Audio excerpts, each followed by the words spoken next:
আসসালামু আলাইকুম। আশা করি সবাই ভালো আছেন। তো সকালবেলা চলে আসলাম মা ছেলে নাস্তা করতে। ওর বাবা একটু বাইরে গেছে, আজ জুম্মার দিন। তো আমরা নাস্তা শুরু করলাম। আমি রুটি আর সবজি নিয়ে বসছি। তো অবশেষে নাস্তা শেষ করে রান্নায় ফিরলাম। পাঙাশ মাছ ভুনা আর পেঁপে ভর্তা করছি। পেঁপেটা ভাতের মধ্যে দিয়েছি। তো বৃহস্পতিবার রাতে আসে ওর বাবা, আর শুক্রবার রাতটা থাকে, ভোরবেলায় চলে যায়। ভোর ৪টা ৪:৩০ দিকে চলে যায়। তো অবশেষে আমার ভর্তা করা হয়ে গেল। আর ভর্তা প্লাস মাছ ভুনা করলাম দুপুরে, বেশি একটা খাবার রান্না করিনি। তারপরে কাজ শেষ করে বাবুকে খাইয়ে আমি আমার কাজ করতে গেলাম। যেহেতু শীতকাল, শীতের বেলা অনেক ছোট, কাজ করতে করতে দিন চলে যায়, সন্ধ্যা পার হয়ে যায়। আর আমার গোসল করতে করতে সন্ধ্যা লেগে যায়। আর মাছ কাটার অভ্যাস আমার নাই। যখনই মাছ কুটি, ছোট বা বড়, বাজার থেকে কুটে নিয়ে আসি। আর উপরে নাই ছাই। ছাই হইলে হয়তোবা মাছটা কুটতে সুবিধা হতো। অনেক কষ্ট হচ্ছিল মাছটা কুটতে, হাত পিচ্ছিল হয়ে যাচ্ছিল। আর যদি কোনো ছোট বড় মাছ কুটতে বসি, তাহলে তো আমার সারাদিন পার হয়ে যায়। আর এই সারাদিন লাগার কারণ আমি অনেক খুঁতখুঁতে।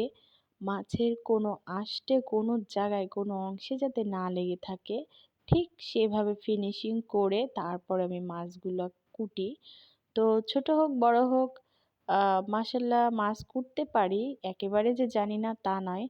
এদিকে মাছগুলো ধুয়ে আলাদা করে রাখলাম, তারপরে মুরগিটা কাটা হলো, মুরগিটাও ধুয়ে রাখলাম। একইভাবে মুরগিগুলাও আলাদা করে রাখছি। দেন কাজগুলা শেষ করে ঘর মুছে গোসল করে খাওয়া দাওয়া করে রেডি হচ্ছি বাইরে যাব বলে। এর আগের ভিডিওতে বলেছি আমি একটু অসুস্থ ছিলাম, অনেক ঠান্ডা লাগছিল, এর আগে কথা বলতে পারতাম না।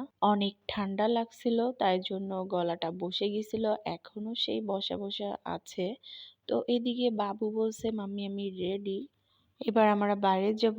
তারপর বাইরের থেকে এসে আমি মুরগির গোশটা মাখিয়ে রেখে গেছিলাম বিরিয়ানি রান্না করব বলে। তো এদিকে বিরিয়ানি রান্না শুরু করে দিলাম। দুপুরবেলায় পেঁপে ভর্তা আর পাঙাশ মাছ ভুনা রান্না করেছিলাম।